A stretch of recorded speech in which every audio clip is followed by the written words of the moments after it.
ఆంధ్రప్రదేశ్ అమరావతి అదృష్టం. కేంద్ర ప్రభుత్వం వరుసగా ఒక్కొక్కటి జాతీయ సంస్థలను ఇక్కడ నిర్మాణం చేయటం, ప్రారంభించడం అనేది ఒక విశేషం. ఈ జాతీయ సంస్థలు ఆంధ్రప్రదేశ్ రాష్ట్రానికి, అమరావతికి వచ్చే పరంపరలో వైద్య రంగానికి చెందిన ఒక విశిష్టత కలిగిన సంస్థ national centre for disease control, జాతీయ వ్యాధి నియంత్రణ కేంద్రము. మన దేశంలో 29 రాష్ట్రాలు ఉంటే కేవలం 8 రాష్ట్రాల్లో మాత్రమే ఉన్నది ఈ సంస్థ. ఈ సంస్థ వల్ల ఆరోగ్య శాఖకు ఎంతో మేలు జరుగుతుంది. ఈ జాతీయ వ్యాధి నియంత్రణ కేంద్రము, రాష్ట్ర వైద్యారోగ్య శాఖ కలిసి ప్రజల ఆరోగ్యాన్ని మెరుగుపరచడానికి ఎంతగానో దోహదపడుతుంది.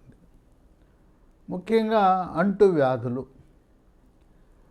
ఒక మనిషి నుంచి మరొక మనిషి కంటే అవకాశం ఉంది. కొన్ని వ్యాధులు, మరికొన్ని వ్యాధులు జంతువుల నుంచి మనుషులకు వచ్చే వ్యాధులు ఉన్నాయి.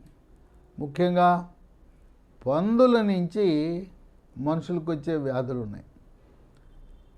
అలాగే మనకి దోమలు, ఈగల నుంచి మనుషులకు వ్యాధులు వచ్చేవి ఉన్నాయి. ఇక కొత్త వైరస్లు పుట్టుకొస్తూ ఉన్నాయి. మనం అనేక వ్యాధి నిరోధక టీకాలను తయారు చేస్తున్నాం, వ్యాధుల్ని నియంత్రిస్తున్నాం. అయినా ఉన్న వైరస్లు రూపాంతరం చెందటం లేదు, కొత్త వైరస్లు పుట్టుకు రావడం జరుగుతూ ఉంది. ఈ విధంగా ఈ సంస్థ వల్ల మనకేం ప్రయోజనం? కొత్త వ్యాధులను అన్వేషించడానికి, అధ్యయనం చేయటానికి, విశ్లేషణ చేయటానికి, కొత్త వ్యాధులు వచ్చిన వాటిని అధ్యయనం చేసిన తర్వాత డాక్టర్లను, నర్సులను, పారామెడికల్ సిబ్బందిని, ఆశా వర్కర్లను, వీరందరినీ ఆయా వ్యాధుల గురించి అవగాహన కల్పించి శిక్షణ ఇవ్వటానికి కూడా ఈ యొక్క జాతీయ వ్యాధి నియంత్రణ కేంద్రం ఉపయోగపడుతుంది. ఈ రకంగా అమరావతి ఒక్కొక్క జాతీయ సంస్థ వస్తూ ఉంటే, చేరుతూ ఉంటే విశేషం ఏంటంటే ఈ సంస్థ నిర్మాణము, నిర్వహణ అంతా కూడా కేంద్ర వైద్యారోగ్య శాఖ మంత్రిత్వ శాఖ ఆధ్వర్యంలో జరుగుతుంది. రాష్ట్ర ప్రభుత్వానికి ఒక్క పైసా కూడా ఖర్చు లేదు.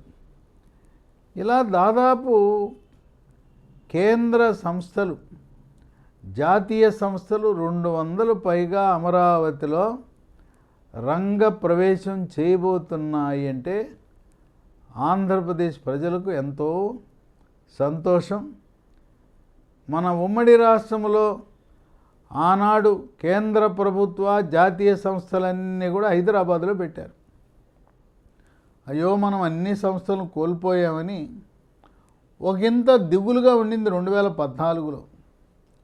2014-19 మధ్య కొన్ని సంస్థలు వచ్చినా ఇంత పెద్ద సంఖ్యలో ఆనాడు రాలా. ఇప్పుడేముంది?